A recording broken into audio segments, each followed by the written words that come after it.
अडानी की दलाली बंद करो, बंद करो, बंद करो। और देशद्रोह का मामला होना चाहिए सरकार पे तो। का जंगल काटना बंद करो, बंद करो, बंद करो। महोदय सहाय मंत्री जी, ये केवल एक कठपुतली है।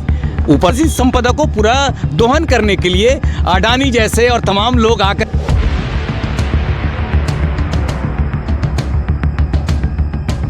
कोर्ट से निर्णय आ पाए ताकि कोई भी सरकार या सरकारी तंत्र की गैर वाजिब जो दखल है वो बंद हो सके। तो मेरा एकदम मानना है कि आदिवासियों को ही खत्म करने का एक प्लान है। छत्तीसगढ़ के कोरबा इलाके में हसदेव जंगलों के विनाश की खबर लगातार सुर्खियां बनी हुई हैं और लगातार जंगलों का वहां विनाश किया जा रहा है, लेकिन सरकारों ने ऐसा लगता है कि कानों में रुई डाल रखी है। ये जो लोग यहाँ पर दुर्ग में आए हुए हैं, दुर्ग ज़िले से ये रिपोर्टिंग हो रही है और मैं आपको बता दूं कि आदिवासी समाज और जो युवा वर्ग है बहुत से तादाद में यहाँ पर आए हैं। हसदेव जंगलों के काटे जाने का विरोध किया जा रहा है और इस बात में और क्या क्या जानकारियाँ आती हैं इन्हीं से बात करते हैं। भैया आपका परिचय बताएंगे और आज क्या मांग रखे हैं, क्या कहना है पूरी बात। मेरा नाम कलादास डेहरिया है और आज गोंडवाना गणतंत्र पार्टी के लोग आज यहाँ पर आए हुए हैं और हम लोग भी समर्थन में यहाँ पर आए हैं उनके साथ। ये लोग ज्ञापन दिए हैं। बात है कि हसदेव में जो जंगल उजाड़ा जा रहा है वो सिर्फ जंगल उजाड़ने की बात नहीं है, पूरा जनजीवन को ख़त्म करने की बात है। एक तरीके से कि जो वहाँ जो साल का पेड़ है वो सैकड़ों लीटर पानी को अपने अंदर समाहित करके रखता है। अगर वो जंगल कट गया तो पानी इधर गिरना मुश्किल हो जाएगा, बंद हो जाएगा। दूसरा ये बात है कि जंगल काटने से आदिवासी जाएंगे कहाँ, वो बेदखल हो जाएंगे। तो कुल मिला के ये है कि जल जंगल ज़मीन को ख़त्म करके आदिवासियों को ख़त्म करने का ये मामला है। जो भी सरकारें चुनी जाती हैं वो सर्वप्रथम सबसे पहले ये कहते हैं कि छत्तीसगढ़ में हम आदिवासी समाज का संरक्षण करेंगे। अब यहाँ इंसानों का संरक्षण तो छोड़ दीजिए, यहाँ जो पशु पक्षी हैं उनको भी अपना घर अब समझ लीजिए कि आशियाना उनका ऐसे उजड़ा जाएगा कि वो वापस बसाना उसको कई साल लग जाएगा। एक समूल समझिए कि विनाश हो जाएगा, एक समृद्धि का एक पीढ़ी का विनाश हो जाएगा, एक जो वहाँ आदिवासी संस्कृति जीती आई है। एकदम आप सही बोल रहे हैं कि असल में मूल बात यह है कि जितना खनिज संपदा है वो खनिज संपदा आदिवासियों के इलाके में ही है, जंगल में ही है। और उस खनिज संपदा को लूटने के लिए, खनिज संपदा को पूरा दोहन करने के लिए अडानी जैसे और तमाम लोग आकर के दोहन कर रहे हैं और आदिवासी को भगा रहे हैं। आदिवासी का चाहे वो बस्तर में आप देखिए राव घाट का मामला है जहाँ पर लोह अयस्क आ रहा है, इधर हसदेव का जो मामला है जहाँ पर कोल माइंस है, तो चारों तरफ आदिवासी है। तो मेरा एकदम मानना है कि आदिवासियों को ही ख़त्म करने का एक प्लान है। बहन जी, जैसे सरकार और बाकी जो सरकार के तंत्र हैं वो लोग कहते हैं कि अभी जैसे जो आधुनिकता का परिवेश आ रहा है उसमें हमको कोयला ज़रूरी है, विद्युत उत्पादन करना है तो आप अपना कोयले की ज़रूरत तो पड़ेगी। लेकिन क्या ज़रूरत इतनी बढ़ चुकी है कि इतने बड़े पैमाने पे विनाश करना और उसके ऊपर उसकी कब्र बनाकर कोई अपनी लाइट या अपनी पंखे या एसी कूलर चलाना चाहेगा? नहीं, कोयले की आवश्यकता तो इतनी नहीं है फ़िलहाल कि नया माइंस खोलने की ज़रूरत पड़े। देश में कोयले का पर्याप्त भंडार है और ये अपने केंद्र सरकार है अपने कुछ खास मित्रों को ये खुली लूट का आह्वान कर रही है, न्योता दे रही है। ये सरासर गलत है। देश में कोयले का पर्याप्त भंडार है, इसके लिए नए सरकारें एक दूसरे में पटाक्षेप करती हैं, लेकिन जैसे कि अभी पिछली सरकार राज्य में कांग्रेस की रही है और इसी साल 25 मार्च के आसपास अनुमति जो कांग्रेस की सरकार ने जो अडानी समूह है उसको दी है, वहाँ पर एनओसी कहते हैं जिसे। तो आपको क्या लगता है कि किसी भी राजनीतिक दल या किसी भी राजनीतिक तंत्र में यह इच्छा शक्ति नहीं है कि पर्यावरण को बचाओ? लोग सिर्फ आरोप प्रत्यारोप कर रहे हैं। राजनीतिक पार्टियां के लोग अपना इसमें फ़ायदा दे रहे हैं, देख रहे हैं।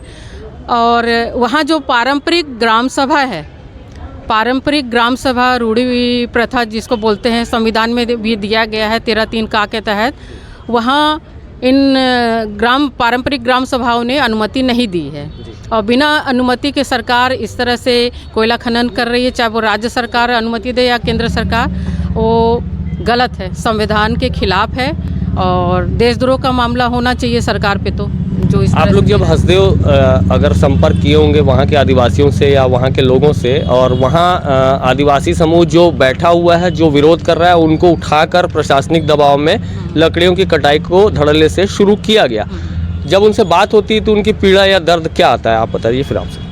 देखिए उनका जीवन में उस जंगल के अलावा कुछ भी नहीं है। उस जंगल से चार, तेंदू, चिरौंजी ये तमाम चीज़ वहाँ से निकलता है और उसी से उनका जीवन चलता है। जब ये जंगल उड़ जाएगा तो उनका जीवन कैसे चलेगा?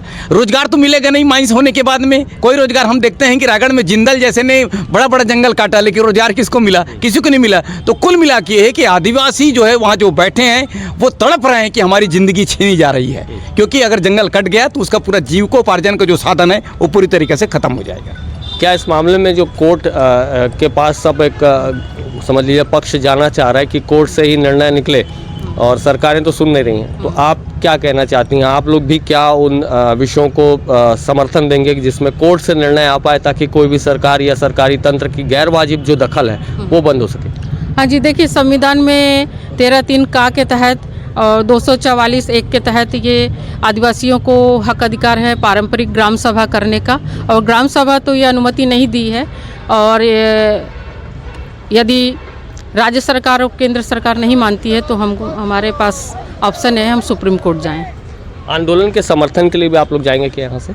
जरूर जरूर, हम लोग गए भी हैं आगे और जाएंगे भी। जो पहले गए हैं तो वहाँ पर क्या स्थिति थी जब आप लोग वहाँ गए थे? तो देखो, सबसे पहली बात यह है कि जो खदानें जो अडानी को मिली थी 2021 में 2028 तक उसका लीज था, 2021 तक वो उस कोयला को निकाल चुका है और उसको एक्सटेंशन की ज़रूरत थी, इसलिए दबाव डाल करके पहले 91 हेक्टेयर जो ज़मीन काटी गई है। और फर्जी ग्राम सभा का, जिसने वहाँ के हसदेव बचाओ अरण्य संघर्ष समिति के लोग 300 किलोमीटर पैदल आए, माननीय राज्यपाल महोदय से मिले, उनकी जांच अभी तक नहीं हुई।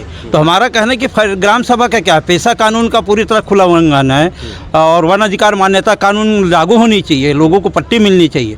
सरकार बड़ी बड़ी दावा करते हैं कि इतने लोगों को पट्टा मिला, तो उन लोगों की भी ज़मीन को ली जा रही है, उसका विरोध कर रहे हैं। क्या इस मामले में न्यायालय एक अंतिम रास्ता ऐसा दिख रहा है? नहीं, देखो न्यायालय अंतिम रास्ता है, पर अभी हम जो देख रहे हैं जिस तरह से न्यायालय का जो आ रहा है फैसला, वो उस तरह से श्री कारपोरेट के हितों पे आ रहा है, तो वो भी हमको सोचना पड़ेगा। बीजेपी की सरकार ने आदिवासी मुख्यमंत्री चुना है और कहते हैं कि आदिवासियों की भलाई होगी। अब आदिवासियों की आवाज़ तो है वो सुनी नहीं जा रही। मेरे ख्याल से आप लोग भी पीड़ित हैं, हसदेव में भी पीड़ित हैं और बहुत से आदिवासी आज इस दर्श को झेल रहे हैं, बोल रहे हैं, लेकिन आवाज़ है। और हम भी जैसे बता रहे हैं मीडिया में इन खबरों को का कोई खास वेटेज मिलता नहीं है। देखिए आज जो हमारे साय जी हैं, माननीय महोदय साय मंत्री जी, ये केवल एक कठपुतली है।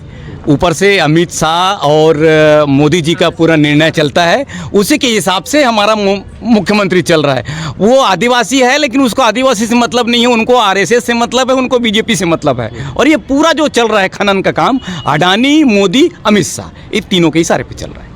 क्या लोकसभा चुनाव में इन चीज़ों का असर पड़ेगा, क्योंकि आदिवासी अगर इस तरह से तड़पाए जा रहे हैं या परेशान हो रहे हैं?